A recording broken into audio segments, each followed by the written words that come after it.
This is what happened to 11-year-old Madalina Koshikari and how she was last seen getting off her school bus. Madalina was born on April 11th, 2011 in Moldova to her mother Diana. Not much that we know about Madalina's bio dad, but Diana pretty much raised Madalina all on her own. A few years after Madalina was born, Diana met a man online named Christopher Palmeter, who was actually 23 years older than her. Christopher lived in Cornelius, North Carolina, and Diana still lived in Moldova, so they were doing long distance. Then one day, Christopher flew to Moldova to finally meet Diana in person, and when he got there, he proposed to her. Two of them got engaged after only knowing each other through the internet, and Diana decided to move with Madalina to North Carolina. Three of them lived in a very safe neighborhood, the house was very nice, and they were honestly pretty well off. A couple of times a week, the family would go out to eat at a local restaurant, and everyone just felt like they were a normal family. However, everything would change on November 21st, 2022. Monday was just like any other Monday. Madalina went to school, and then later that day she was seen getting off her bus at around 4:59 p.m. However, the next day, on Tuesday, November 22nd, Madalina never showed up for school. Then the day after, on Wednesday, Madalina once again did not show up for class. The day after that was Thanksgiving, so there was actually no school, but then when Friday came around and everyone was supposed to be coming back to school, Madalina once again did not show up. Crazy is that this didn't really raise flags for any of the teachers. I mean, Diana hadn't called in to let them know that Madalina was sick and that's why she was missing all of these days. She basically just went MIA and the teachers just went about their business. It wasn't until 3 weeks later on December 12th when a school resource officer named Jane and a guidance counselor named Miss Lampkin got together and realized that something was wrong. It had been 3 weeks since anyone had seen 11-year-old Madalina and no one had heard from her or her family. Decided to go to Madalina's house to knock on the door and see what was going on. However, when they got there, no one answered. They decided to just leave a little truancy packet on the door and then they just left. 2 days after this home visit on December 14th, the school finally heard from Diana. She called the school and said that she wanted to come in the next day with Madalina to talk about why she was absent and to just fix everything. So the school agreed to the plan and the next day it was time for the meeting. However, when Diana showed up to the school, she was alone. Her daughter Madalina was nowhere to be found. The school's like, okay, what is going on? Where is Madalina? And that's when Diana tells them that she actually hasn't seen her daughter since Wednesday, November 23rd, just 2 days after Madalina was last seen getting off the school bus. Of course, the school calls the police and they start to question Diana, and they also bring down Christopher to question him as well. Diana says that the last time she saw her daughter was on Wednesday, November 23rd at around 10 p.m. She saw Madalina go up to her bedroom to get some rest, and then she actually got into a fight with Christopher. She didn't elaborate what the argument was about, but the next day on Thanksgiving, she went upstairs to go wake up Madalina, but Madalina was gone. Okay, more in part 2. This is part 2 on what happened to 11-year-old Madalina Koshikari and how she was last seen getting off her school bus. Diana says that that morning on Thanksgiving, she went upstairs to go wake up Madalina, but she wasn't there. She searched all over the home, but she just couldn't find her daughter. Now, her husband Christopher had gone to Michigan that morning where his family lived, and he said that he was going to go pick up some things. However, these things have never been revealed. So, since Christopher left that morning, Diana just figured that her daughter Madalina had just gone with her stepfather, and that they were going to go spend Thanksgiving together in Michigan. What's weird about this is that she didn't call her husband Christopher to confirm this. You would think if you just woke up and saw that your daughter was gone, you would call your husband and be like, hey, do you have our daughter or not? But Diana didn't. She just went about her day. 2 days later, on Saturday, November 26th, Christopher finally came back from Michigan. However, when he walked through the door, he was alone. Madalina was not with him. Diana immediately asked him, where's Madalina? And he said, I don't know, where is she? Diana explained to him that she thought that Madalina was with him, and then Christopher asked her, are you hiding her? Which a lot of people find is weird, like why are you asking if your wife is hiding your child? So after realizing that her husband did not have her daughter, Diana didn't call the police. She says that she didn't call the police because she didn't want to cause an argument between her and Christopher, which is crazy. I mean, the fact that she chose to not fight with her husband over reporting her 11-year-old daughter as missing is wild. And then she just let 3 weeks go by without ever calling the police or calling the school to report her daughter as missing. Now, that's Diana's side of the story. As for Christopher, he says that he actually left to Michigan on Wednesday, November 23rd, not on Thanksgiving on the 24th like Diana says. He also said that he actually hadn't seen Madalina since a week before she went missing, which everyone is like, huh? How do you not see her? You guys live in the same house. And we know that Madalina was at the house because the surveillance footage of the bus shows her getting off on November 22nd. So Diana and Christopher just have very conflicting statements, and police honestly feel like they both know exactly what happened to their daughter, but they're just refusing to tell the truth. Now, because they failed to report their 11-year-old daughter as missing, which is against the law,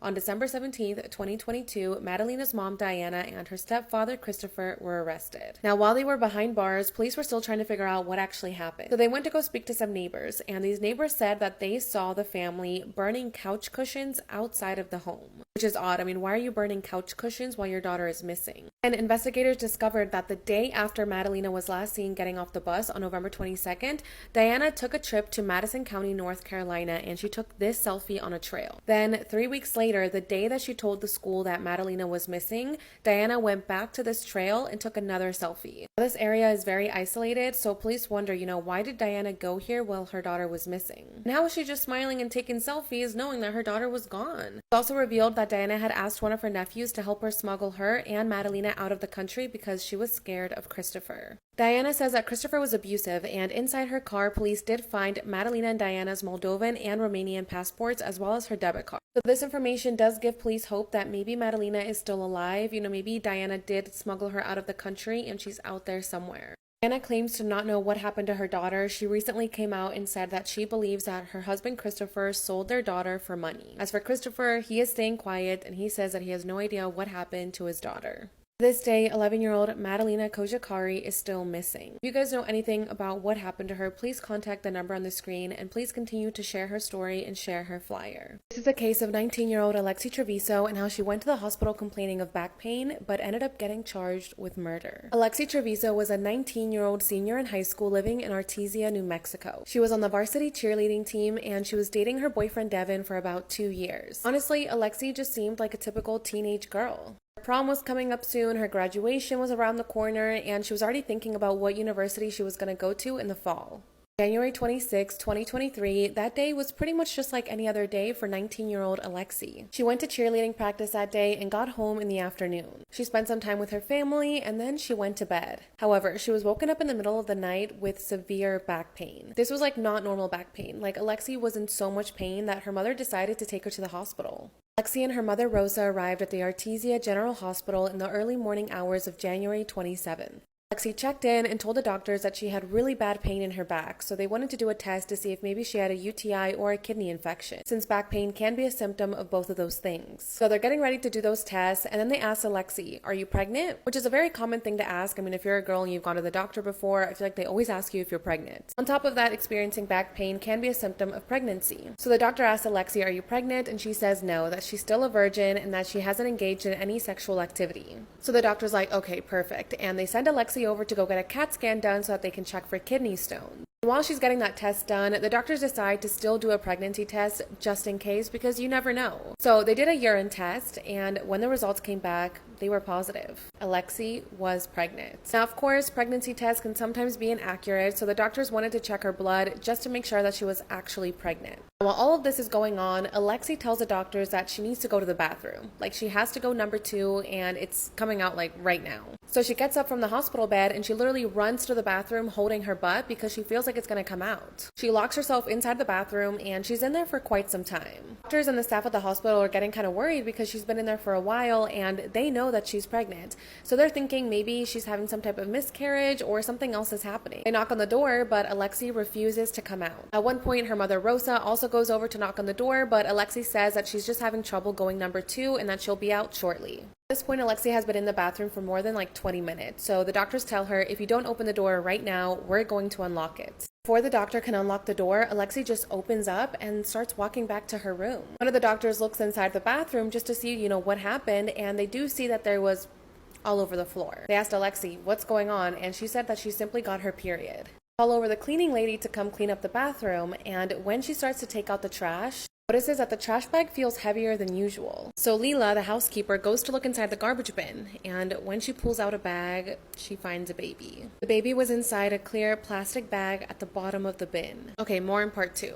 Part 2 on the case of 19-year-old Alexi Treviso and how she went to the hospital complaining of back pain, but ended up getting charged with murder. Leela finds the baby inside of this plastic bag, and she immediately calls over the rest of the staff. Rushed the baby to the trauma room, and that's when they discovered that this was a full-size term baby and that it was a baby boy. Unfortunately, the baby was pronounced dead at 2:28 in the morning. After this, the staff calls the police and then they go confront Alexi together. One of the doctors and a police officer walk into the patient room and they tell Alexi and Rosa, "We need to talk." The doctor says, we found a baby in the bathroom. Rosa immediately jumps up and says, "Oh my God," and she turns over to look at her daughter, and Alexi just immediately starts crying. She says, "I'm sorry, it just came out of me and I didn't know what to do." She said that she suddenly got the urge to go number 2, so that's why she ran to the bathroom, and then when she sat down on the toilet, the baby just came out of her. She carried the baby, but she says that it wasn't making any noise, the baby wasn't crying, nothing. So then she just decided to put the baby in the trash can and then just walk away, hoping that no one would find it. So heartbreaking, and she just says that she didn't have an option when she did. She was literally in the hospital. She could have given the baby to a staff member or told her mom or something. She didn't have to just put this baby in a trash bin and let the baby die. Rosa is just freaking out. She tells Alexi, "Lexi, I told you about this. I just asked you, baby, to tell me the truth. Have you watched the news about what the girls do to their babies and how they go to jail?" And Alexi is just crying. Police detain her, and then they send her to another hospital to get checked out because she just gave birth, so they want to make sure that everything is okay. In the meantime, Devin, her boyfriend, comes to the hospital with his mom as well as Alexi's stepdad, and police interview them, and they all claim that they had no idea that she was pregnant. They say that she was complaining about having back and hip pain for some time now, but that they didn't think that she was pregnant. After getting checked out, Alexi just goes home. Police are waiting for an autopsy to be done on the baby just to see if the baby was actually alive, and in the meantime, Alexi was allowed to go back to school. She went to class, she tried to do cheerleading again, and then she did something that just shocked everyone. Just 12 weeks after giving birth to their son and putting the baby in a garbage bin, Alexi and her boyfriend Devin went to prom. Yeah, they went to prom, they were smiling, they were having fun, acting as if nothing had just happened. I don't know how someone is able to just move on after doing something so terrible. Autopsy results finally came back, and they concluded that the baby was alive and breathing when he was born. So on May 10th of this year, Alexi was arrested at her house, and she was charged with first-degree murder and tampering with evidence. As of now, she is out on bond, and her preliminary hearing is supposed to begin in September, and then her trial is supposed to begin in October. She claims that she did not know she was pregnant, but these photos state otherwise. These photos were just taken 3 weeks before Alexi gave birth. As you can see, she does have a belly, and she definitely looked pregnant, so I don't know why she's claiming she didn't know. Of her friends have come out and said that she actually did know, and she had even named the baby Alex. I'm sure more information will come out when the trial happens, but I just hope that this baby does get justice. This is what happened to 18-year-old Allison Bonilla and how she was abducted while walking home alone. Allison was born on November 7th, 2001 in Cartago, Costa Rica, and she was an only child raised by her mother, Yendri. Her father was not in her life whatsoever, so it was basically just Allison and Yendri by themselves. They had such a good relationship. They were more than just mother and daughter. They were basically like best friends and sisters. Yendri actually owned a nail salon, so Allison would go over to get her nails done and just spend time with her mom. When Allison was in the 7th grade, she decided to drop out of school and pursue a career in modeling. However, that didn't really go as planned, so in 2020, she decided to enroll back in school to finish the 8th grade, and she enrolled in a school that only did night classes. Once class ended, she would take the bus would drop her off at the main street, and then from there, Allison would have to walk home by herself. The path that Allison had to take home was very secluded, and again, she had night classes, so she would be walking this path by herself late at night. Wednesday, March 4th, 2020, that day was pretty much just like any other day for Allison. At around 5:15 p.m. that night, she went to go visit her friend Paola's house, who also was enrolled in the same night school as her. They hung out for a bit, and then the two of them walked to school, and they got there at around 6 p.m. Allison headed over to her classroom, but that's when she realized that all of her night classes were actually canceled for the day. The night was still early. It was around 6:15 p.m. when she realized that her class was canceled, so she decided to go visit an aunt that lived nearby. However, this aunt wasn't home. That's when Allison decided to go visit her boyfriend Harold, who also lived near the school, and just hang out with him for a bit. She was with her boyfriend for a few hours, and at around 8:15 p.m., Allison made her way back home. She went to go wait for the bus, and the bus picked her up at around 8:30 p.m. Then dropped her off at around 8:43 p.m. on the main road, and then like I said, from there she had to walk home alone. She starts walking home, and that's when she sends a voice note to her boyfriend Harold and a message to her mom, letting them know that she was being followed. She told them that when she got off the bus, these two men also got off the bus, and that they were following her and that they looked really scary. Her boyfriend told her to get a taxi and that he would pay for it in the morning, but Allison said no, that she was just going to run. Allison was seen on surveillance footage running home, and in the meantime, Yendri was freaking out. I mean, her daughter is 18 years old, she's being followed by these scary men. She decides to leave the house and just go meet Allison at the halfway point. Comes over to this bridge that Allison normally would have to pass through, but when she gets there, Allison is nowhere to be found. Thought that maybe Allison had just walked back to the bus stop, which was on the main street. Maybe she felt safer there because more people were around, so she walked to the bus stop, but Allison wasn't there. She thought to herself, okay, maybe Allison just made it home already and I just somehow missed her. So she went back to the house, but unfortunately, Allison was not there. That's when Yendri called the police and a search party for Allison immediately began. The day after, on March 5th, police found her eyeglasses on the ground, and along with them, there was also a trail of blood that was about 140 meters long that led investigators straight to a coffee plantation that was on the route that Allison would take. Investigators went to go test the blood, and it was a match for the Bonilla family. Okay, more in part 2. Part 2 on what happened to 18-year-old Allison Bonilla and how she was abducted while walking home alone. They find Allison's eyeglasses, they find the trail of blood, they eventually find her ID, but there was still no sign of Allison or of what could have happened to her. They start speaking to people in the community, and that's when a couple of witnesses came forward and said that the night that Allison disappeared, one person saw a wine-colored BMW approach Allison, and then another person saw that same BMW driving around the area. Police start looking for the owner of this wine-colored BMW, and that's when they find 28-year-old Nelson Enrique Sanchez Ureña, Allison Bonilla's neighbor. Now, Allison and Nelson didn't really know each other. Yendri says that they only had one interaction with each other in person. One time, Allison went to go pick up her cousins at the bus stop, and Nelson was driving by and he offered the girls a ride home. The only reason Allison agreed to get in the car was because it was daytime, she was with her cousins, and she just knew Nelson as her neighbor. She agreed to the ride, and that was it. That was the only time that Nelson and Allison had done something in person. However, it was discovered that a few days before Allison disappeared, Nelson had actually messaged her on Facebook. He messaged her saying, "Can I ask you a question?" Now, Allison was with her cousin at the time when she got this message, and she told her cousin that she was so confused why her neighbor was messaging her on Facebook. She decided to reply, and she said, "Yes, what's your question?" And Nelson said, "Why don't you like me?" Allison replied and said, "What are you talking about? We're not friends. I don't really know you, so I don't dislike you. Like, where are you getting this from?" And Nelson replied and said, "It's because I don't think bad of you, but I just wanted to ask you if you thought bad of me." Allison reassured him that no, she did not dislike him, and the conversation ended with Nelson saying, "Okay, good vibes," and then putting a peace sign. Just a very weird interaction. Like, why would he ask Allison that when they literally have only met each other in person once? Investigators went, they took his car, and they took his phone, and when they looked through his phone, they found that he had a lot of porn on his phone and that he had a lot of images of people violently essaying women. Inside Nelson's car, police did find blood, and when they went to go test the blood, it came back as matching 18-year-old Allison Bonilla. He was arrested on September 2nd, 2020, and he actually confessed to what he had done to Allison. Allison said that he had a sexual obsession with Allison, and that day on March 4th, when he saw Allison walking alone, he decided that that would be the day he would finally act on his urges. He says he took advantage of the fact that she was alone and that she trusted him, so he offered her a ride home. She agreed. She got in the car, but instead of taking her home, he took her to a nearby coffee plantation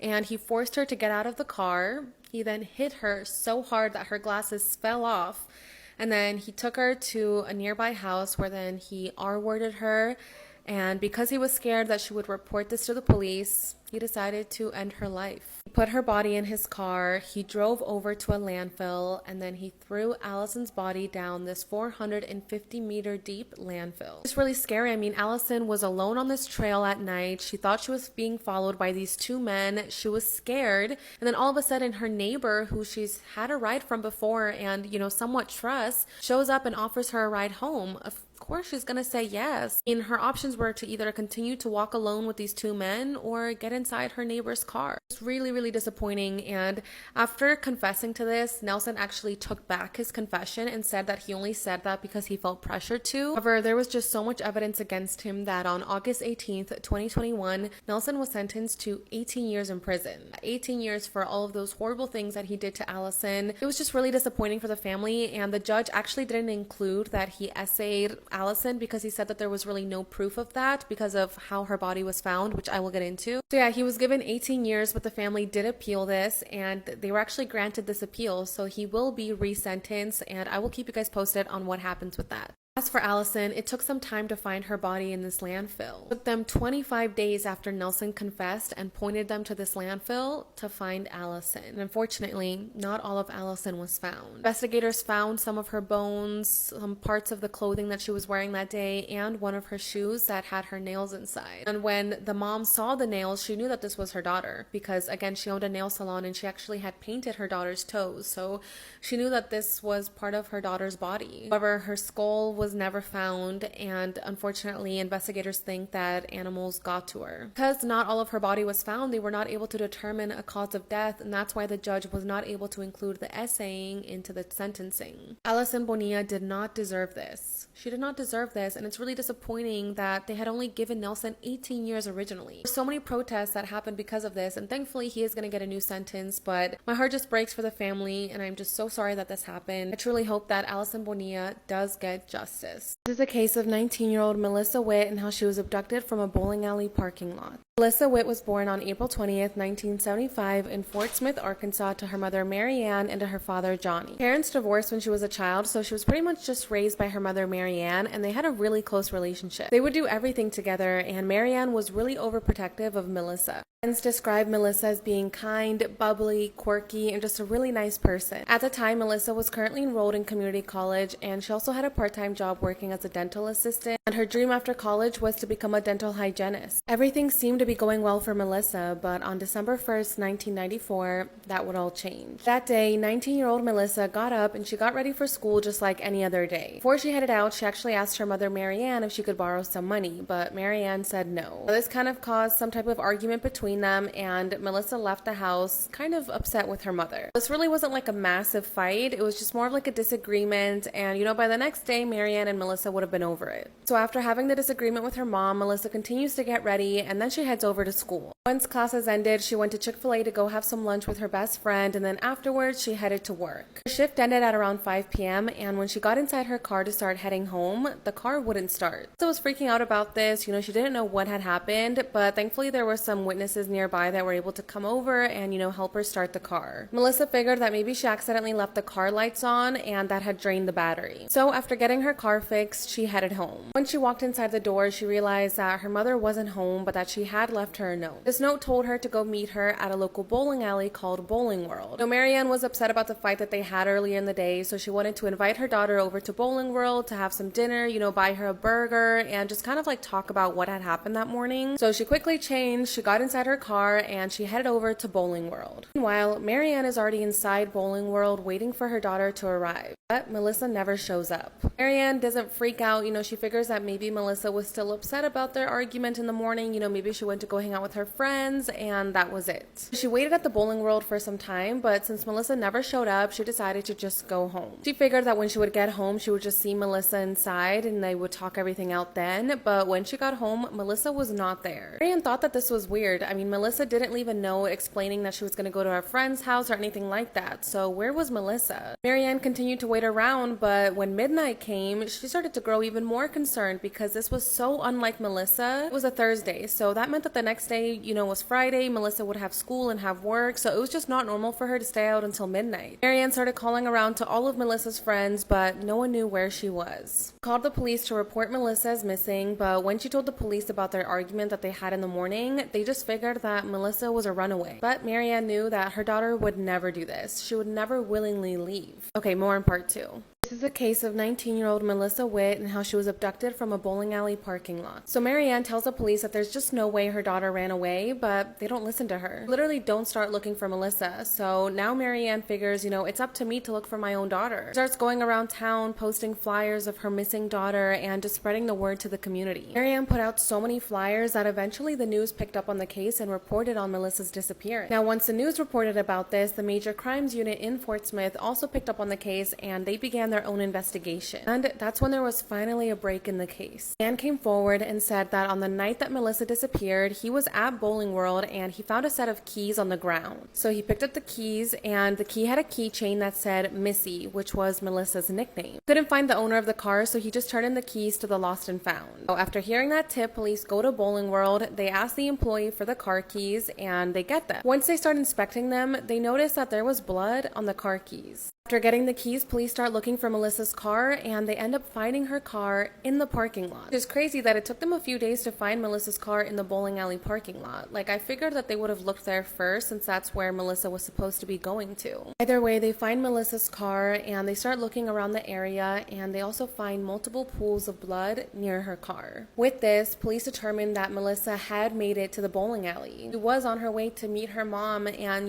reconcile and talk about the fight, but she never made it inside. Police believe that once once she parked her car, she was abducted. Fortunately, Bowling World didn't have any security cameras, so there was no way for police to look at the footage and, see what happened to Melissa. I started speaking to witnesses that were at Bowling World the day Melissa disappeared, and that's when police heard some very confusing statements. The boy who was at the bowling alley with his parents said that at around 6:30 p.m. he went into the parking lot to grab a book from his parents' car, and while he was doing this, he heard a man and a woman fighting. The woman was screaming and asking for help. The boy didn't get a good look at who these people were. He just grabbed his book and then went back inside. Another witness came forward and said that they saw someone who looked like Melissa fighting with an African American man in the parking lot. And a third witness came forward and said that they also heard a man and a woman fighting in the parking lot, but that it didn't sound like a dangerous fight. It sounded more like a couple fighting. They heard a girl saying, back off, let go of me, leave me alone, but that they just thought it was like a couple fighting. For collecting these witness statements, police put out a sketch of that male, and they continued looking for any signs of what may have happened to Melissa. And on January 13th, 1995, 6 weeks after Melissa disappeared, she was finally found, but not in the way that her family had hoped. 19-year-old Melissa Witt's body was found by animal trappers walking around in the Ozark National Forest. The body was very decomposed, and what's shocking is that a couple of witnesses came forward and said that they had walked that trail a few days ago, but that they hadn't seen Melissa's body. Even the guys that found her body said, yeah, we were here a few days ago and we didn't see anything. With that, police believe that Melissa's body had been moved, possibly by the killer. Why? They don't know. Melissa's cause of death was asphyxiation due to strangulation, and her time of death was determined to be on December 1st, the day she went missing. And since her body was severely decomposed, they were not able to determine if she had been essayed, but she was found without any clothes, so police believe that she was essayed. Unfortunately, to this day, 19-year-old Melissa Witt's abduction and murder remains unsolved. A couple of serial killers were questioned for this, but nothing ever came from that. Fortunately, Marianne has passed away, and she passed away without ever finding out who killed her daughter. It breaks my heart that so many years have passed without any answers or without any justice or closure for the family. That Melissa was at the bowling alley getting out of her car, ready to go inside to meet her mother, and then was abducted and murdered.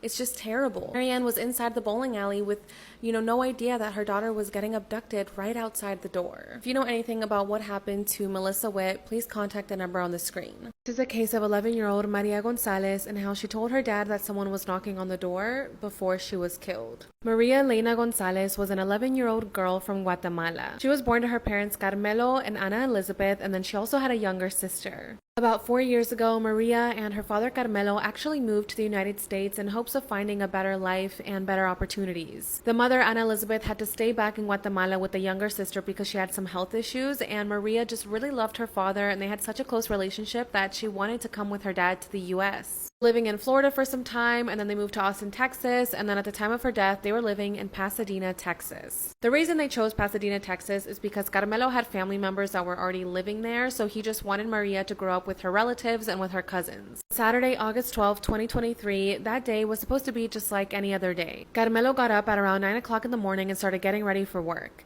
As he was doing this, he said that he heard a male voice speaking on the phone outside of the apartment in the hallway. He couldn't hear what they were saying or who this person was, but it was loud enough for him to hear it inside the apartment. Regardless, Carmelo continued to get ready, and then he left the apartment at around 9:50 in the morning to make it to work by 10 a.m. Now, it was just him and Maria living in this apartment, so he left 11-year-old Maria home alone. And just a few minutes later, at 10:02, 10:04 in the morning, Maria sent her father a voice note on WhatsApp saying, "Someone's knocking on the door." Carmelo responded and said, "Well, did they come in or what happened?" And Maria said no, that she was inside the bedroom hiding and that the person was just knocking outside. Her father told her to not open the door, and Maria said that she wouldn't, that she was going to stay in her bed. But then after that, Maria stopped responding. Carmelo tried to call Maria and sent her messages, but he wasn't getting an answer. Now, his brother and his family actually lived inside the same building, so he called his brother and asked him if he could go down to their unit and check in on Maria. Carmelo's brother and his sister-in-law had a key to the apartment, so when they went to go check in on Maria and open the door,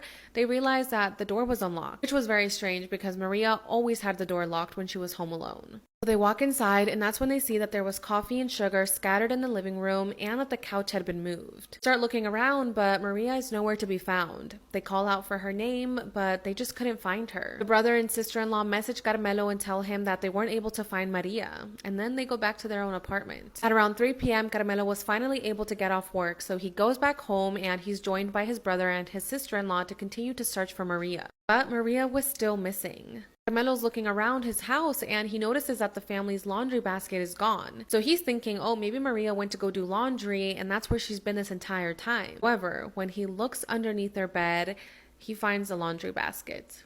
And inside was a black trash bag. And when they opened up the bag, they found the body of 11-year-old Maria Gonzalez. Along with Maria's body, they also found a silver key. A key that did not belong to Carmelo or Maria. So whose key did this belong to? Okay, more in part 2.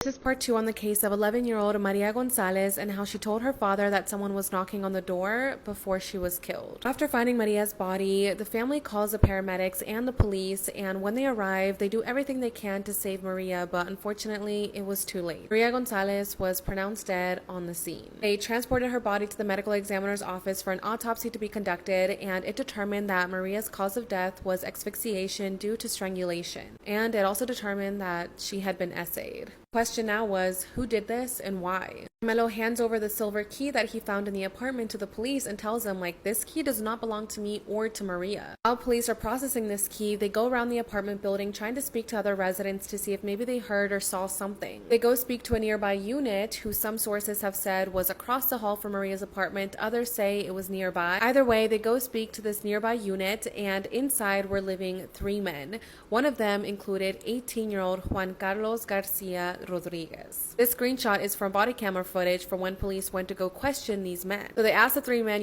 what were you doing the night before Maria died and what were you doing the morning of? And Juan Carlos tells them that he was at a friend's house the night before and that the morning Maria died, he was also at the friend's house. After collecting all 3 men's DNA, police continue on. Now, they're not thinking that Juan Carlos or any of these 3 men might be the killer. They're just one of many residents questioned for Maria's death. However, when police go back to Juan Carlos's apartment a few days later, they realize that the locks on the doors have been changed and that Juan Carlos is gone. Asked the roommates, what happened, and they said that Juan told them on Monday, August 14th, just 2 days after Maria was killed, that he had a new job opportunity and that he was moving away. So they asked him for his key back, but he said no, that he was going to be holding on to his apartment key just in case. Now, these 2 men didn't really know Juan Carlos that well. He was only living at the apartment for 3 to 4 weeks before Maria died, so they didn't know him. And they were honestly worried at the fact that he wanted to keep his key, and they were worried about what he might do, so that's why they had the locks changed. Police asked the roommates, do you still have the old locks? And they did. They give the old locks to the police, and when they put the silver key inside, it's a match. So the key found near Maria Gonzalez's body is allegedly a match to 18-year-old Juan Carlos Garcia's apartment. Question now is, where is he? Since there really wasn't any other evidence connecting him to Maria's case, they weren't able to call him a suspect or put out an arrest warrant for him. All police were able to do was just identify him as a person of interest. We're waiting for DNA results to come back, and on August 18th, Juan Carlos was arrested in Louisiana. He was arrested and he was charged with the murder of Maria Gonzalez. He was extradited back to Texas, and his first court hearing was on August 24th, and he said that yes, he was involved in Maria's killing, but that he didn't do it willingly. He says that he was forced to kill and assault Maria because 2 African American men put a to his head. As of now, his bond has been denied, and his next hearing is on October 30th, so we will see what happens then. My thoughts and prayers go out to Maria's family. I am so sorry that this terrible thing happened to her. She was so innocent, and she just didn't deserve this. Who knows what the motive was for this, and it just breaks my heart that Maria and her father came to the United States looking for a better life, and then this terrible thing happened to them. I just truly hope that Maria Gonzalez does get justice. This is the case of 16-year-old Ambar Cornejo and how she found out that her mom's new boyfriend was a convicted killer. Ambar was born in Chile to her mother Denise and to her father Ulises. Friends and family members describe Ambar as being a kind person who always tried to see the positive in things. Despite what she was going through in life, she always had a smile on her face, and she always just tried to push through and be there for other people. She loved to experiment with hairstyles, with makeup, and she absolutely loved animals. Now, after Ambar was born, her parents separated, separated, and Ulises actually wasn't a part of Ambar's life for the first 5 years. During these 5 years, Denise started to date other men, and she met a man named Juan Carlos, and they actually had one kid together. Now, Juan was not a good person. Ambar said that anytime she would go visit him with her new little brother, he would essay her. Told her teachers about this, and they told Denise, and she broke things off with Juan, and he was actually sentenced to prison for this. But unfortunately, Juan wasn't the only ex of Denise that abused Ambar. After this, she began dating a new man named Manuel, and he was just so creepy. He was the tenant of their building, and Ambar says that anytime she would shower, he would go to a different floor in the building where he could like peer in through her bathroom window. He would look in and watch Ambar shower. When Ambar found out about this, she told her mom, and instead of, supporting her daughter and cutting things off with this man, all Denise said was to only shower when she was home, because she figured that Manuel wouldn't be looking through the window if he knew that Denise was home. So yeah, instead of reporting him to the police or confronting Manuel about this or telling him to stop looking at her underage kid while she's in the shower, Denise simply just told Ambar and her little brother to just not shower when they were alone. A few years went by, and Denise broke things off with Manuel, and she started dating a new man named Hugo Bustamante. Now, Ambar did not like Hugo. There was just something creepy about him, and anytime he was in the same room as her, she just felt so uncomfortable. One day she was venting to her friends about her mom's new boyfriend, and the friend said, "What's his name?"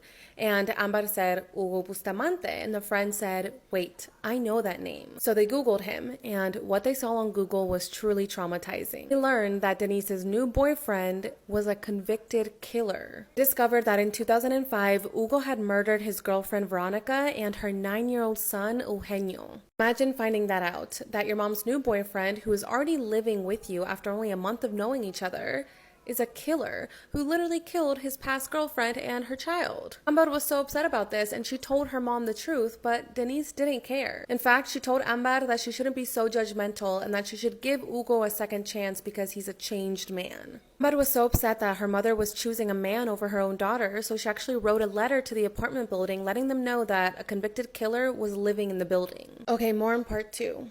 This is part 2 on the case of 16-year-old Ambar Cornejo and how she found out that her mother's new boyfriend was a convicted killer. She writes a letter to the apartment building letting them know that Hugo is a convicted killer, and the other neighbors find out about this, and they all tell Denise that she needs to leave. They don't feel safe having this man living in the same building as them, so Denise says okay, and she packs up her things and she moves out. Moves into a house with Hugo and with her son, but she leaves Ambar behind. Gives her $20 and basically just abandons her 16-year-old daughter. She felt like Ambar was getting in the way of her relationship with Hugo, so she chose this man instead of her daughter. Ambar didn't know what to do. She lived in this apartment all alone for about a week before she realized, I need to go live somewhere else. I don't have any money. I need a parental figure. I need help. That's when she decided to go move in with a woman named Maritza. Now, Maritza was a family friend. Ambar and her had a very close relationship, and she honestly considered Maritza a mother. So she moved in with Maritza, and she was basically there for the last few months of her life. She had also reconnected with her father Ulises, and she didn't want to go live with him because she was scared of leaving her brother and her mother behind with this killer. She told her friends, "I'm not going to tell my dad the truth about who Hugo is because I know he's going to come pick me up, and then I'm going to leave my brother and my mom alone." So even though her own mother had abandoned her, Ambar still cared for her and was worried for her safety. On July 29th, 2020, Ambar received a phone call from her mother Denise at around 9 o'clock in the morning. Denise was asking her to come to her house that she shared with Hugo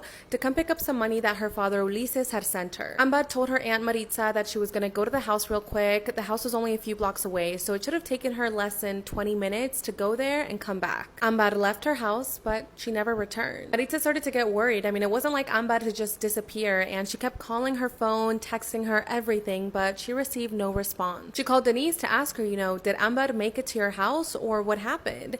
And Denise seemed annoyed. She was kind of frustrated at the fact that Maritza was even calling her, and she just hung up the phone. Maritza just knew that something was wrong, so she called the police and she reported Ambar as missing. The search for Ambar began, and a neighbor said that they had seen Ambar come into Denise's house, but they never saw her leave. So immediately everyone was suspicious of Hugo and Denise, not only because Ambar was last seen entering their house, but also because Hugo was an ex-con. So a couple of the neighbors and Maritza go to Hugo's house and they confront him. They demand to go inside his house to search for clues, and Hugo says, "Okay, come in, bring search dogs if you want, I have nothing something to hide. The neighbors and Marisa go inside Hugo's house. They call out for Amber. They look everywhere, but there's no sign of her. And then just a few days after this, Denise and Hugo vanish. They were on the run, but thankfully they were eventually caught and they were brought in for questioning. Denise spoke to the police and said that Hugo had murdered Amber. It says that day on July 29th, Amber had come to pick up the money, but then she went inside and started getting into an argument with Hugo. Hugo got upset, he hit Amber, and then he buried her body under the floorboards in the living room. Police go to Hugo's house, they tear into the floors, and that's when they found the body of 16-year-old Amber Cornejo. Hugo was arrested, but people still felt like Denise had something more to do with this and that she wasn't as innocent as she seemed. Detectives continued to dig and they were able to finally arrest Denise for her involvement in Amber's murder. Okay, more in part 3.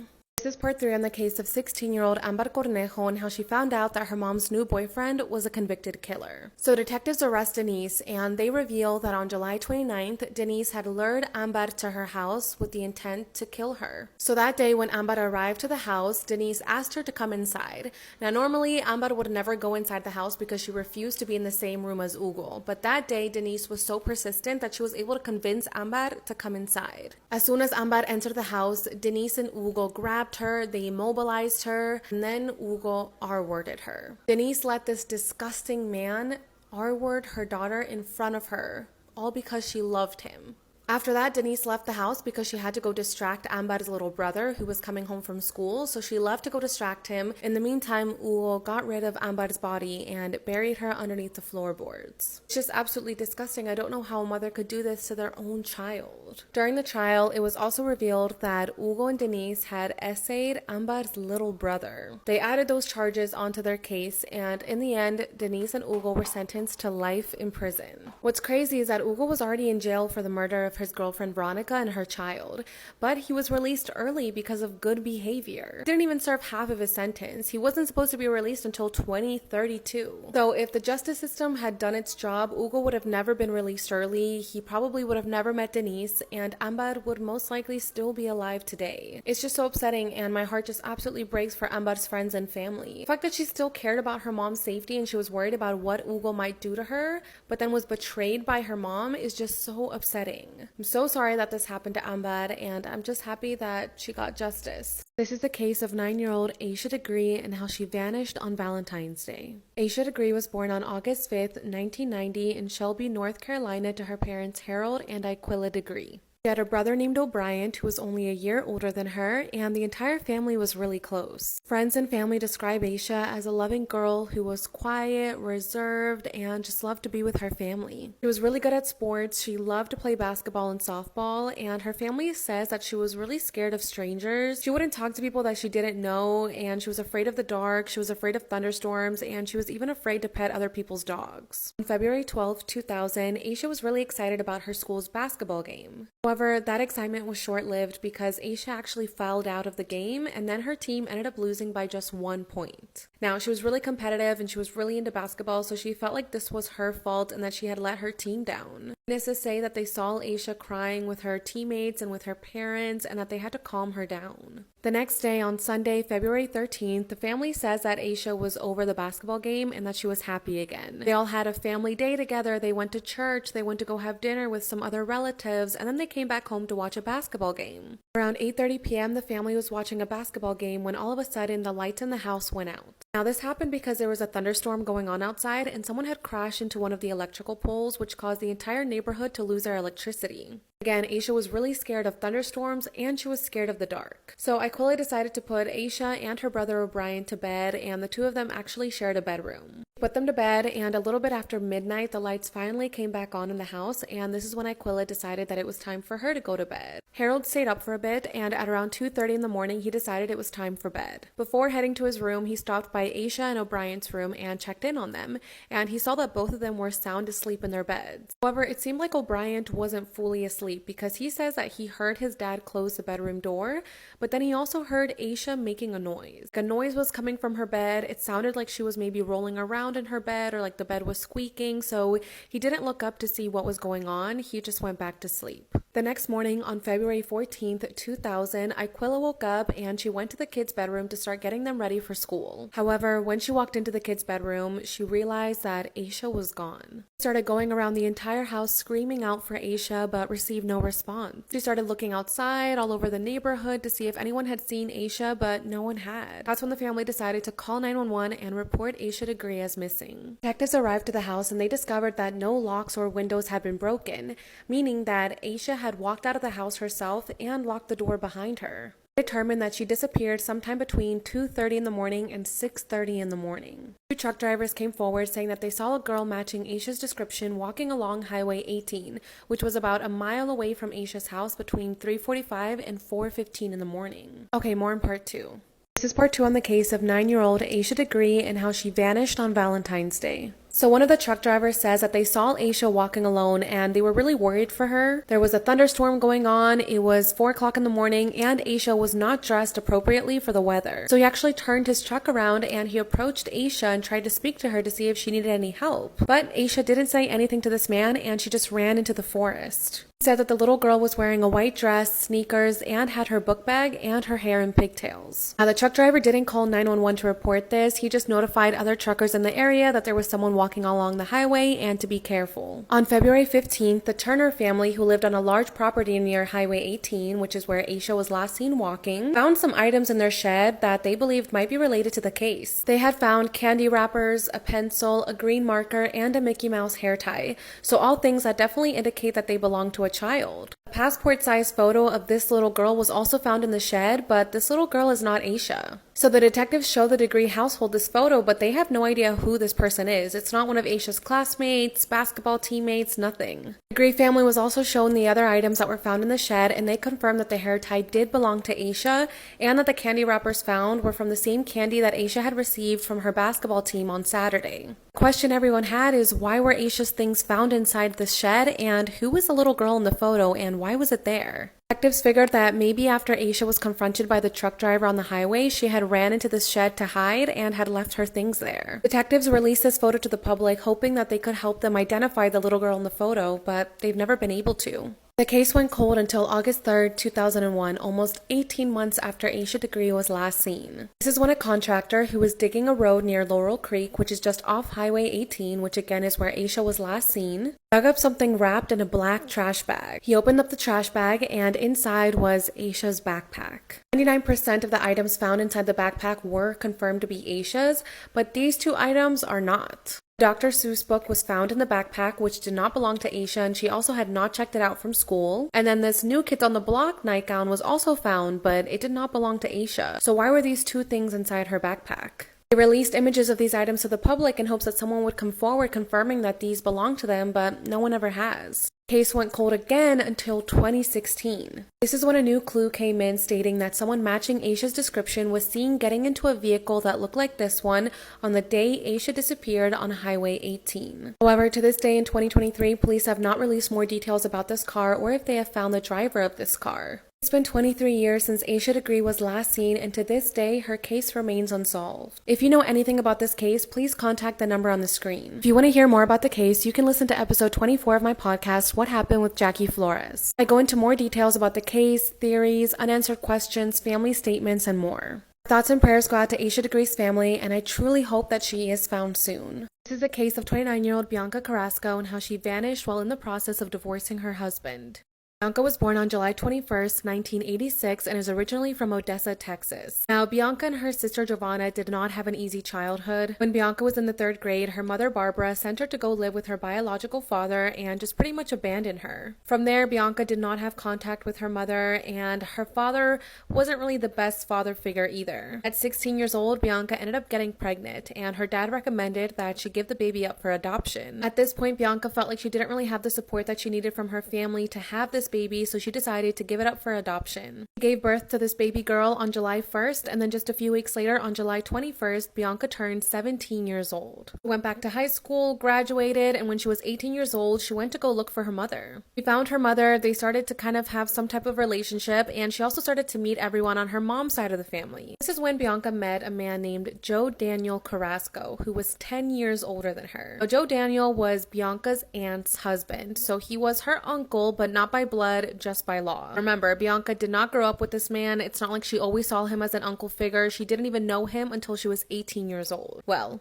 Joe Daniel and Bianca's aunt got a divorce, and that's when he started talking and flirting with 18-year-old Bianca. Remember, he is 10 years older than her. Bianca and Joe Daniel end up having a relationship. She has 3 children with him, and they get married. Bianca's sister wants people to know that she did not encourage this relationship, but at the same time, Bianca was just very vulnerable when this all happened. I mean, she was pretty much abandoned by her mom in the 3rd grade. Then she got pregnant. She had to give the baby up for adoption, and then when she was 18 years old, she reunited with her mom and with her mom's side of the family, and then this guy who's 10 years older than her starts flirting with her. The family just wants people to know that Bianca was just extremely vulnerable at this time, and that's how she ended up getting in a relationship with Joe Daniel. A few years into this relationship, in 2015, Bianca went to study at Odessa College, and she graduated from nursing school. She landed her job in an oncology office in San Antonio, Texas, which was 5 hours away from Odessa, Texas, where she grew up. Bianca absolutely loved her children. Everyone can agree that Bianca was an amazing mother and always put her children first. So if moving to San Antonio, Texas and taking this new job meant that her children would have a better life, then that's what she was going to do. The family of 5 packed up all their belongings and moved to San Antonio, Texas. This is when the marriage between Bianca and Joe Daniel started to fall apart. According to friends and family, Joe Daniel was controlling, and he didn't like that Bianca was excelling in life. And he just didn't like that Bianca was growing up and starting to become more independent. Bianca began the process of divorcing Joe Daniel, and during this time, she was seeing another man. Well, when Joe Daniel found out about this, he was not happy. He actually emptied out their joint bank account, opened up a new one without her name on it, and pretty much just left Bianca without any money. He also started to fight Bianca for custody of the 3 children, but Bianca was not going to go down without a fight. 2 days after all this happened, on Sunday, May 1st, 2016, 29-year-old Bianca Carrasco vanished. According to Daniel, that day, him and Bianca were having an argument, and he says that Bianca just got up and walked away. Okay, more in part 2.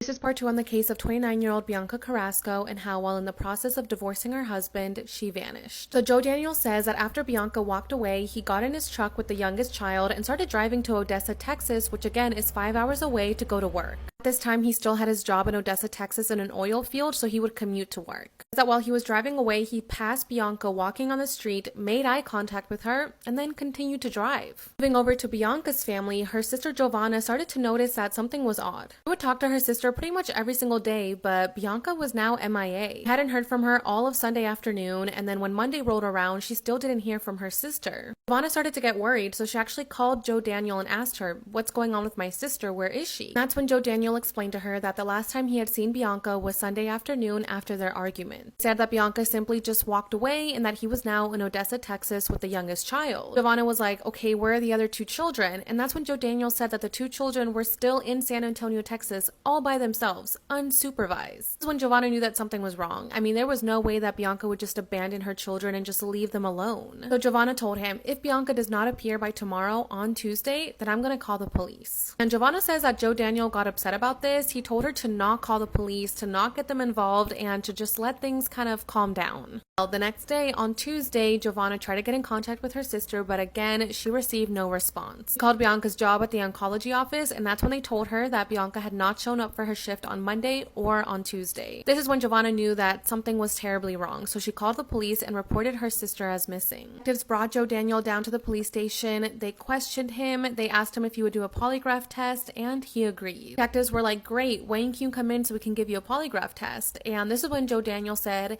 "Oh, never mind, I actually don't want to take one." He says that he made this decision because his lawyer advised him to. After that, Joe Daniel started to distance himself from the investigation. He didn't go to any search parties. He didn't pass out any flyers. He didn't plead for his wife to come back. Nothing. Detectives did search the house that him and Bianca shared, but they didn't find anything. Checked her phone records to see where it last pinged, and the last location was at her house. house. Did speak to the man that Bianca was seeing, but they cleared him from having any involvement in her disappearance. To this day, 29-year-old Bianca Carrasco is still missing. There have been no movements on her bank accounts, on her credit cards, on her phone, nothing. She also left everything behind, her makeup, her purses, her personal belongings, so if she did run away like Joe Daniel claims, she didn't take anything with her. She also left her car behind, so if she was running away, how did she move? Her family just knows that there's no way she would abandon her children. She absolutely loved them and would do anything for her kids. She was telling her coworkers and her friends and family how she was going to fight for custody of her children,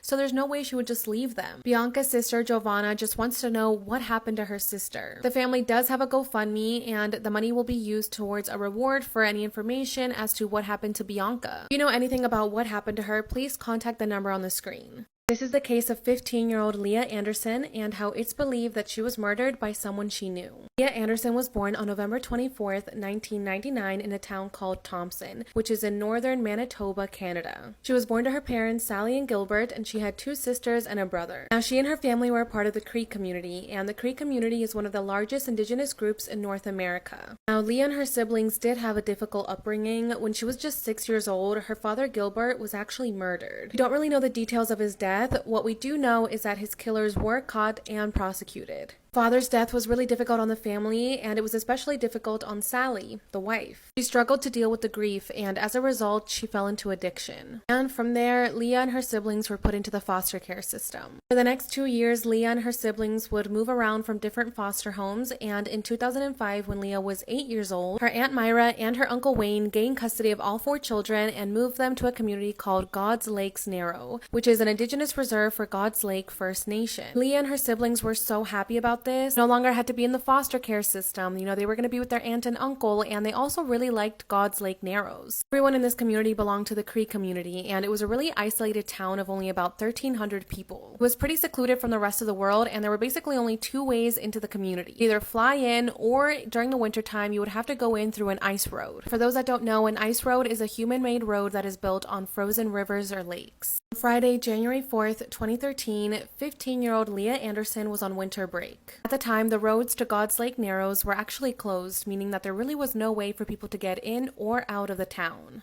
That day, Leah had made plans to go meet up with her friends at the local ice rink, and they were going to go play hockey, skate around, and just hang out. Around 7:30 p.m., Leah grabbed her bag, packed her ice skates, and told her aunt that she was leaving. Aunt reminded her to be home by her curfew, and then she walked out the door. Now, about 20 to 25 minutes later, one of Leah's friends shows up to her house and knocks on the door. Leah's Uncle Wayne answers, and the friend says, "Do you know where Leah is?" And the uncle said, "You're not with her? She just left about 20 minutes ago to go to the ice rink. Like, you didn't see her on the way here?" Friend said, "No, I was at the ice rink waiting for her, but she never showed up, so I came here to look for her, and I didn't see her on the way here." Sometime later, Leah's boyfriend, Max, also stopped by the house looking for her, but Leah still wasn't home. Stopped by again later that night after Leah's curfew, and this is when the family started to worry. I mean, Leah would never miss her curfew, so if she wasn't at the ice rink, she wasn't with her boyfriend, she wasn't with her friends, where was she? Leah never came home that night, but the family figured that maybe she had gone to sleep at a friend's house and had forgotten to call them. However, the next morning on Saturday, Leah still hadn't shown up, and this is when the family knew that something was wrong. The family, along with other members of the community, started a search party to look for Leah, but there was no signs of her. Next day, on Sunday, it was snowing very hard, and there were still no signs of Leah.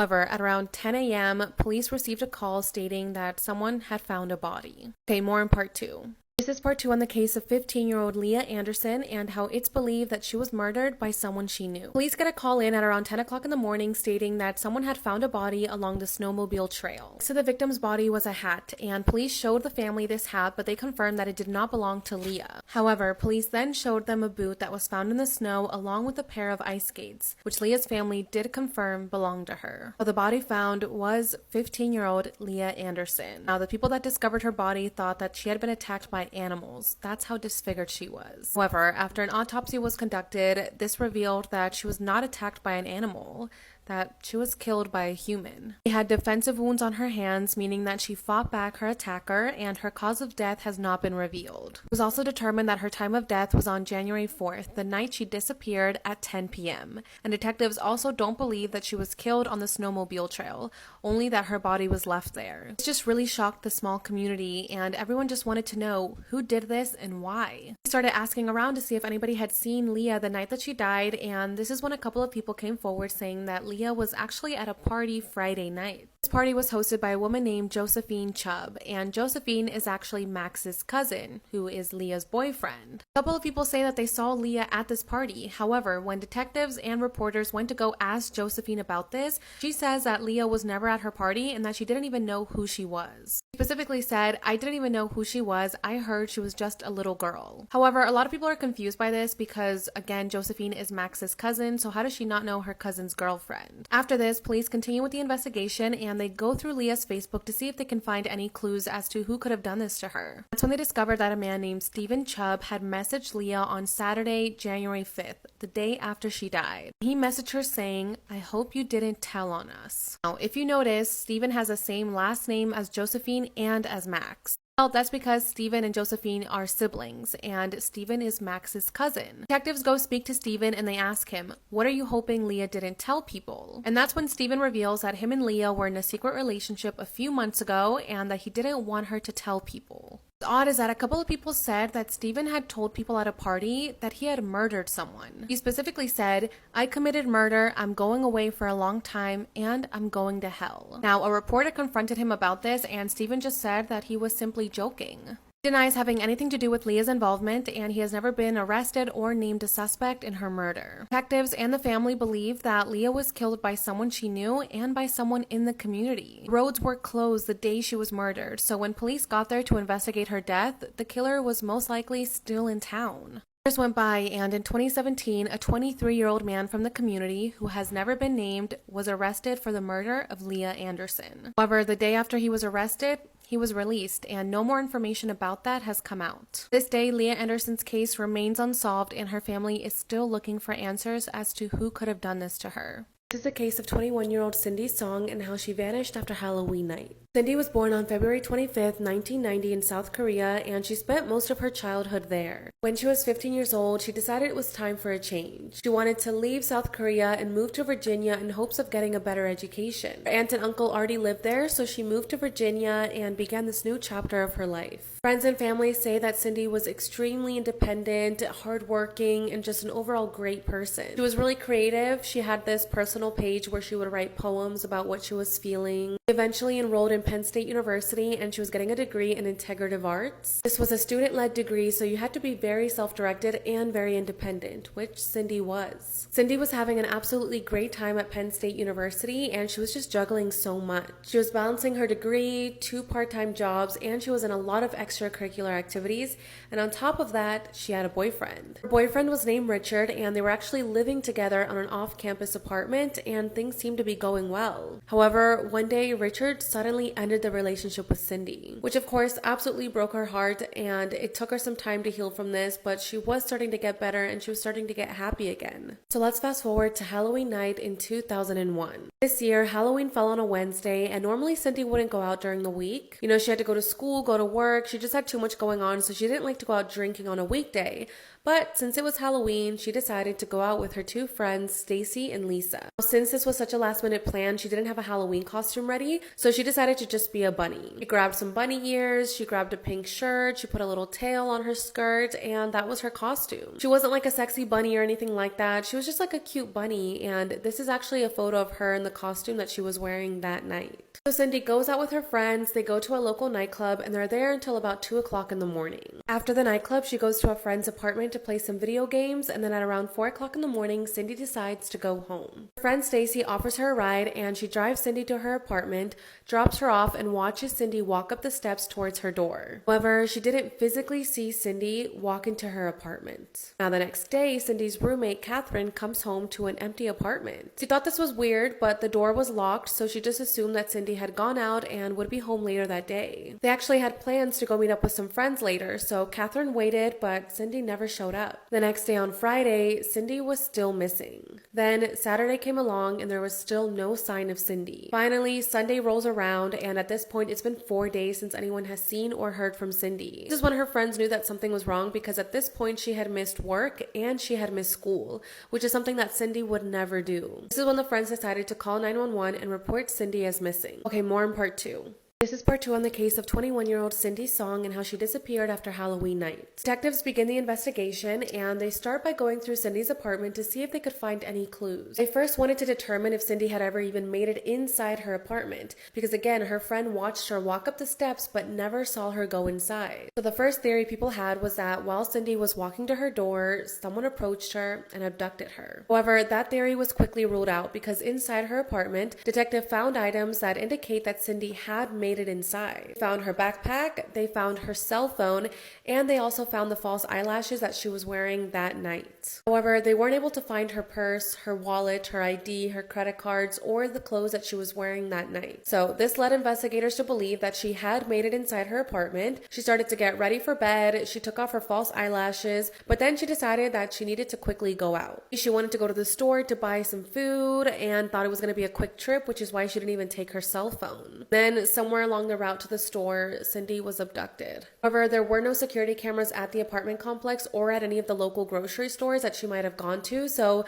there really was no way to prove this theory. Detectives then looked into her friends, but they ultimately cleared them, and they also looked into her ex-boyfriend Richard, but also cleared him. At this point, detectives didn't have that many leads to go off of. Detectives didn't believe that she had ran away because, first of all, she didn't pack any clothes with her, and they also found out that she had ordered a new computer and she had tickets to go see Britney Spears, so they felt like she wouldn't have got those things if she was planning on running away. When Cindy's mom and brother found out about her disappearance, they left South Korea and they flew to Penn State to start looking for her. First, the family thought that maybe Cindy had taken her own life because she was upset about the breakup with her boyfriend and she was just under a lot of stress. However, her friends say that that's just not possible, that she was getting better, she was going to therapy, and she was just so happy. Detectives agreed with the friends. They didn't find any evidence to indicate that Cindy had taken her own life. At this point, pretty much everyone believed that Cindy had been abducted and then murdered. December 5th, 2001, a tip came in from a woman saying that she was in Philadelphia's Chinatown district when she saw a girl who resembled Cindy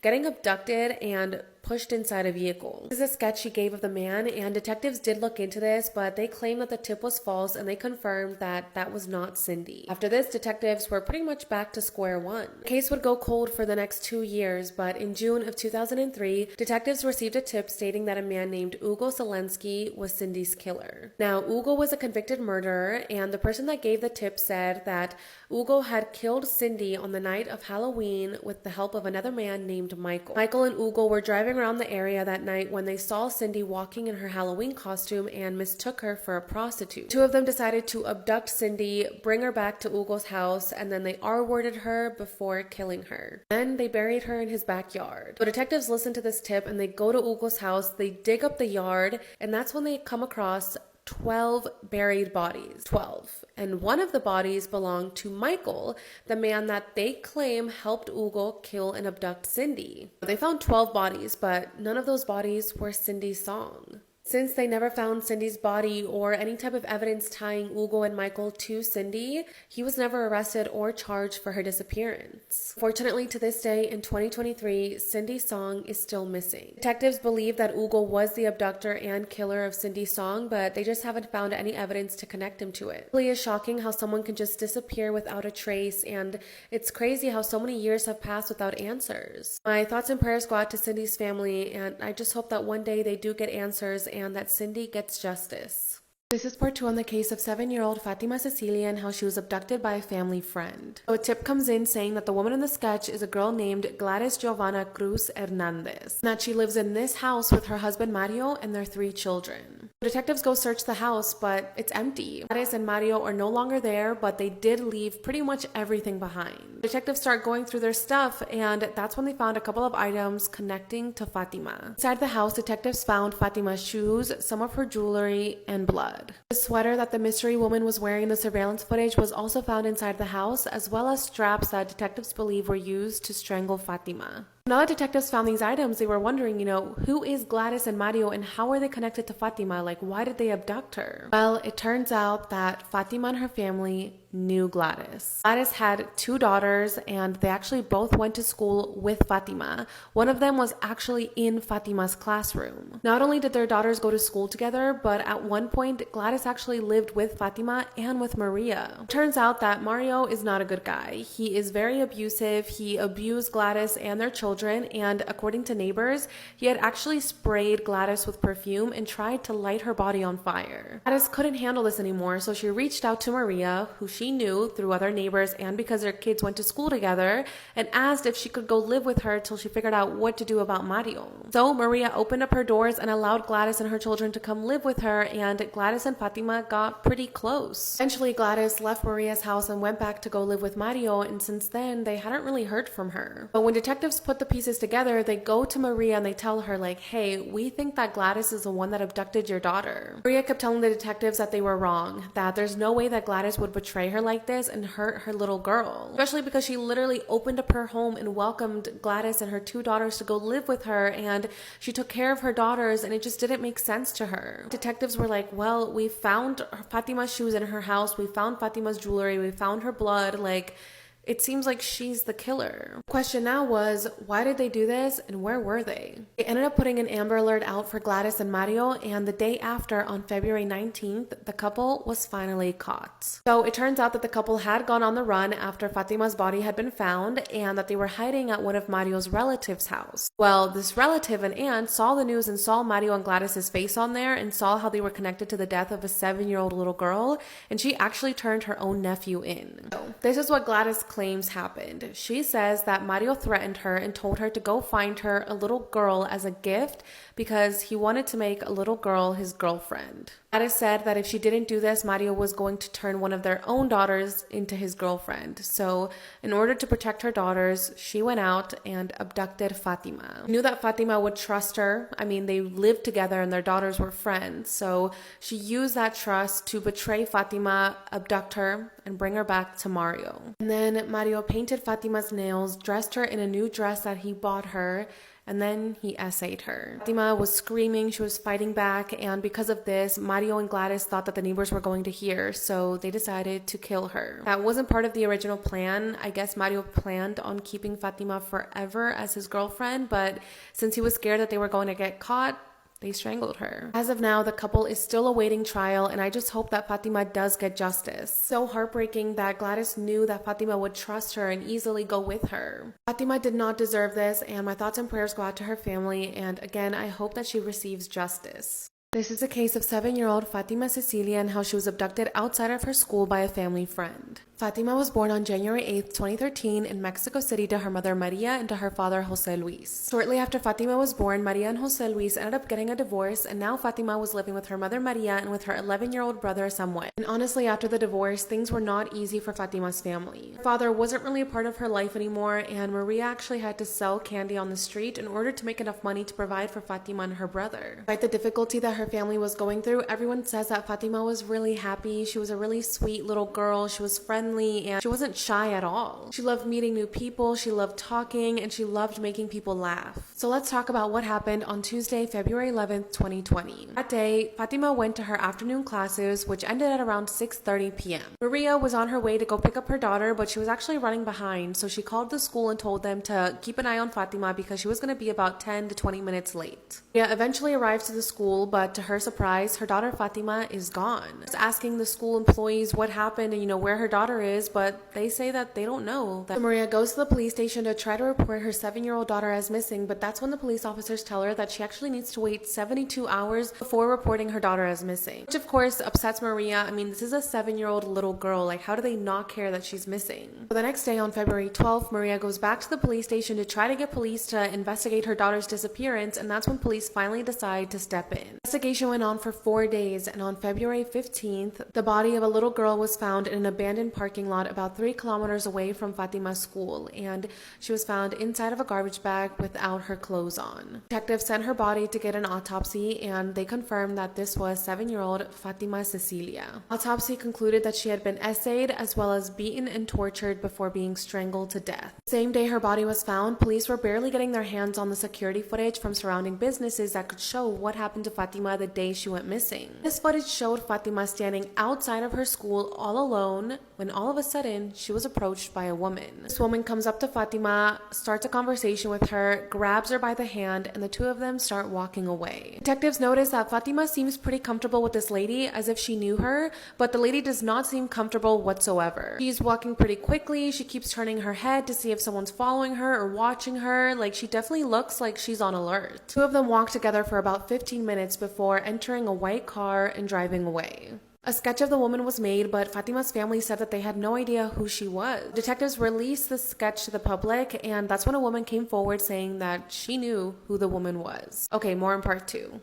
On Halloween night in 1981, someone broke into the St. Francis convent and murdered 76-year-old Sister Tadea Benz. That day was Halloween, and all the nuns woke up early that morning to go to the morning prayer session. Now, Sister Tadea loved that morning prayer session, and she would never miss it for anything. However, that morning, Sister Tadea was MIA. A couple of the other nuns started to get worried. They thought that maybe she was sick or maybe she had overslept, but they didn't decide to go check in on her. They decided to just kind of let her be. They all continued with the morning prayer session, and it ended at around 7:30 in the morning. At this point, there was still no sign of Sister Tadea, and the other nuns were starting to get worried. They decided to go upstairs to the second floor and check in on Sister Tadea to see if she needed any help. They approached her bedroom door, and that's when they realized that the door was completely shut, which was odd because she normally left the door open or ajar. Now it was fully closed. The nuns opened the door, and that's when they come across a terrible scene. There, lying on the floor, was Sister Tadea Benz. She was lying on the ground with her arms outstretched by her side, and she was naked. There was also a pool of blood found around her head, and the nuns were just absolutely stunned. This was the last thing that they were expecting to see. They truly thought that Sister Tadea was sick or had just overslept. They had no idea that she was dead. Now, the nuns' first instinct wasn't to think that Sister Tadea had been murdered. They thought that she had gotten out of bed, tripped,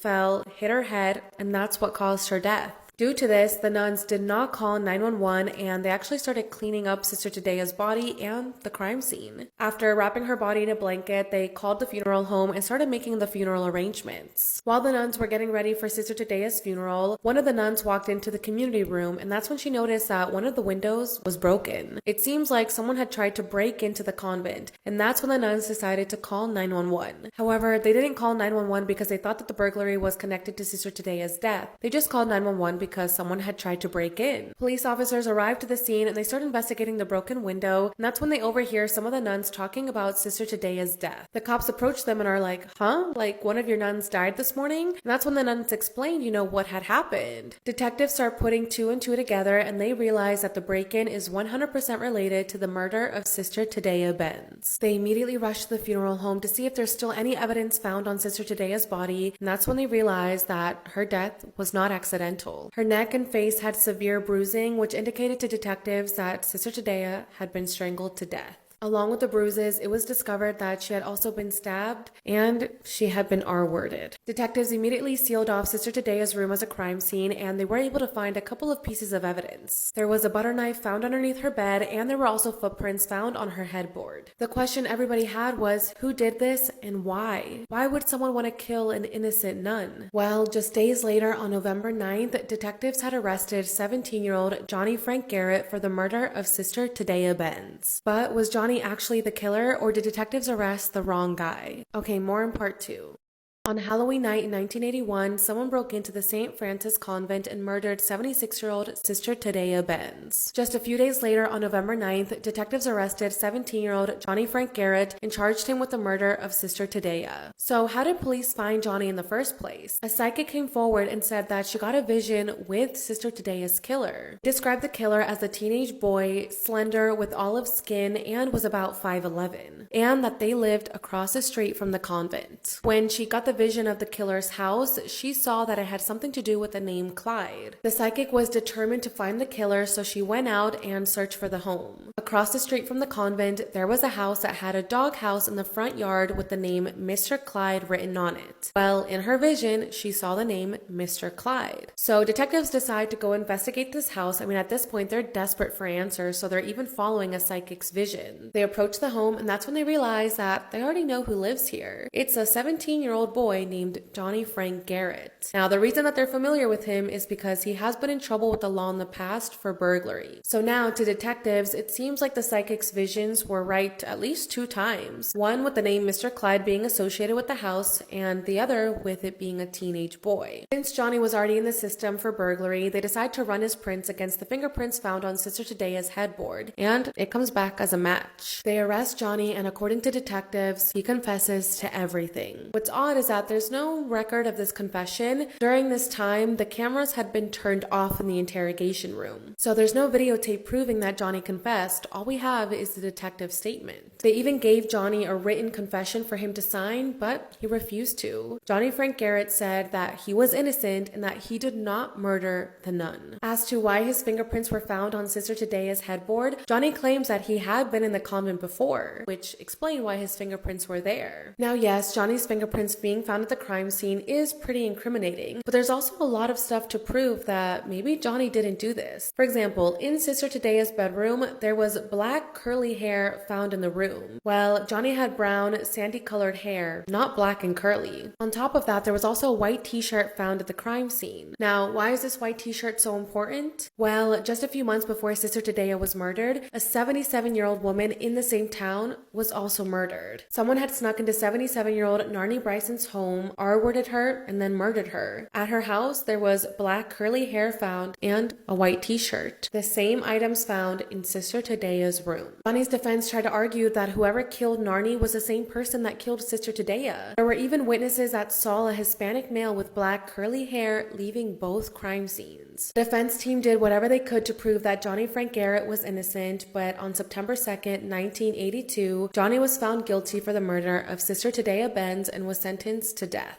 Then, on February 11th, 1992, Johnny Frank Garrett was executed. His last words were, "I'd like to thank my family for loving me and taking care of me. As for the rest of the world, they can kiss my ass." Everyone was convinced that Johnny Frank Garrett was the true murderer of Sister Tadea and most likely of Narnie Bryson. That was until 2004. This is when a man named Leoncio was arrested for the murder of Narnie Bryson. Now, back when Narnie and Sister Tadea had been murdered, Leoncio had been caught looking into elderly women's homes. Now, at the start of the investigation for Narnie's death and Sister Tadea's death, he was looked into, but his DNA was never tested. It wasn't until 2004 that his DNA was finally tested for the DNA found on Narnie Bryson, and it came back as a match. However, detectives refused to test his DNA against the DNA found on Sister Tadea's body. Why? Well, because it could prove that detectives convicted the wrong person. Leoncio has black curly hair, he's Hispanic, and he had been caught looking into old ladies' windows. He was found guilty for the murder of Narnie Bryson. He left behind black curly hair at her house and a white t-shirt. Well, those same items were found in Sister Tadea's bedroom, so it definitely seems like the cases are connected and that Leoncio could have murdered Sister Tadea Benz. Now, to a lot of people, it seems like Johnny Frank Garrett was truly innocent and that detectives got it wrong. To this day, Johnny's sisters are trying to clear his name and they want their brother to be remembered as Johnny Frank Garrett, the one that was wrongfully executed. As for Sister Tadea Benz, what happened to her is absolutely horrifying, and it's even more horrifying to know that to this day, she still has not received justice. This is a case of 19-month-old Nima Louise Carter and how her babysitter turned out to be evil. Nima Louise Carter was born on March 23rd, 1976 to her parents George and Rose Carter. They were a normal family. George and Rose were very hardworking people that lived in Lawton, Oklahoma. Now, George and Rose had Nima when they were in their late 20s. So yes, they were excited to be parents, but they were also not ready to let go of that social, young 20-year-old life.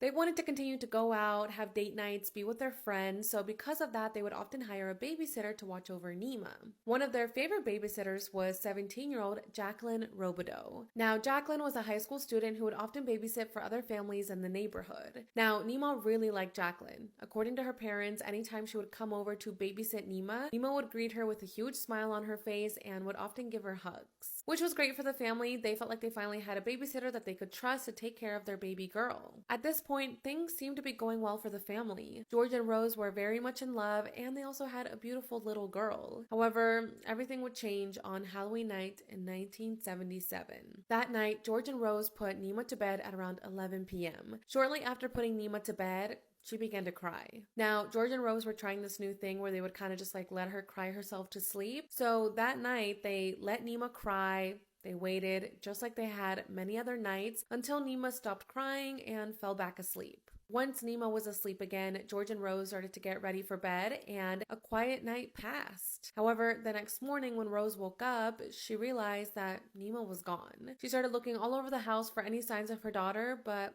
there was none. So she ran over to her husband George and said, "The baby is gone." George and Rose immediately started looking all over the house, and that's when they realized that all the doors and the windows were locked, except for one. The sliding glass door was unlocked. They go outside to the front yard and to the backyard to look for more clues, and that's when they realized that the backyard gate was also open. However, there was no sign of forced entry. It didn't look like someone had broken down the gate or broken down the sliding glass door. It just seems like someone had easily opened it. So of course, they call the police, and investigators arrive at the house, and they quickly come to the same conclusion, that there was no signs of forced entry, and this led them to theorize that maybe the intruder was already inside the house. Maybe they were waiting inside the closet in Nima's bedroom and waited for George and Rose to go to bed before abducting her. That's why there was no sign of forced entry, because they were already inside, and in order to leave, all they had to do was just slide the door open from the inside. Investigators look for Nima, but 2 whole days pass without any signs of her. Detectives ask the family,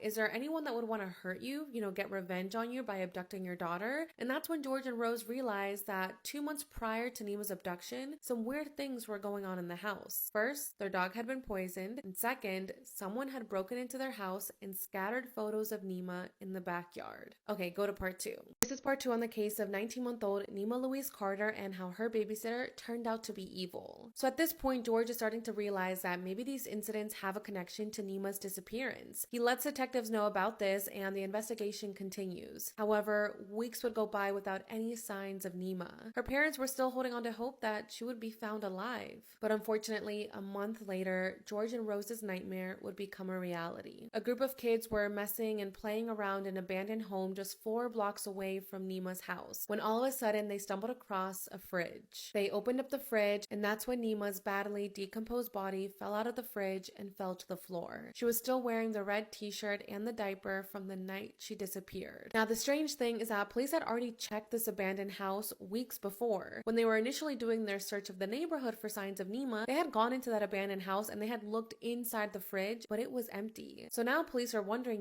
when was Nima's body put in here? It must have been after the police had checked the neighborhood. Nima's body was taken to the medical examiner's office for an autopsy to be conducted, and the only details released to the public is that Nima died of asphyxia shortly after being abducted. Now, this wasn't the first time that a little girl's body had been found in an abandoned fridge in this town.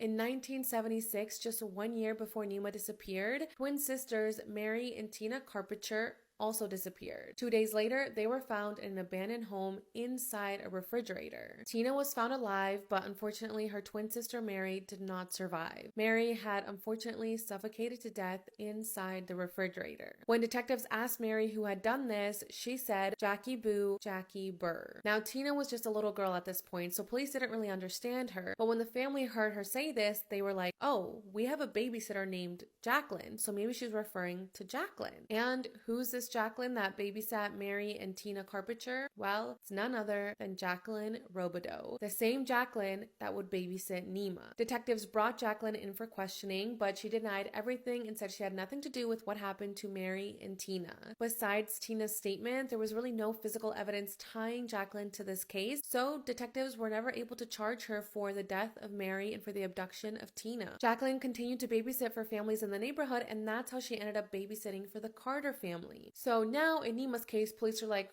what are the odds that another person that Jacqueline was babysitting for was found in an abandoned house inside a refrigerator? Definitely seems like this is a pattern for the kids that Jacqueline babysits. But what would the motive be? Why would Jacqueline do this? Well, it turns out that on Halloween night, George had asked Jacqueline if he could babysit Nima. Apparently, Jacqueline was upset about this. She didn't want to have to babysit on Halloween night, so she told George no. George ended up just hiring someone else to babysit Nima that night, and apparently that made Jacqueline angry. She didn't want to babysit for Nima that night, but that didn't mean that she wanted to be replaced by another babysitter. So maybe she decided to get revenge on George for replacing her by kidnapping Nima. Detectives searched for evidence tying Jacqueline to the disappearance and murder of Nima, but They didn't find anything. Due to this, Jacqueline was never arrested for the death of Nema Louise Carter. However, she eventually was arrested for the murder of Mary Carpenter and for the abduction of Tina Carpenter. She was found guilty and she was sentenced to life in prison. However, while serving her sentence, she passed away in 2005 from liver cancer, and she never admitted to murdering Nema. So to this day, no one has ever been charged for the abduction and murder of Nema Louise Carter.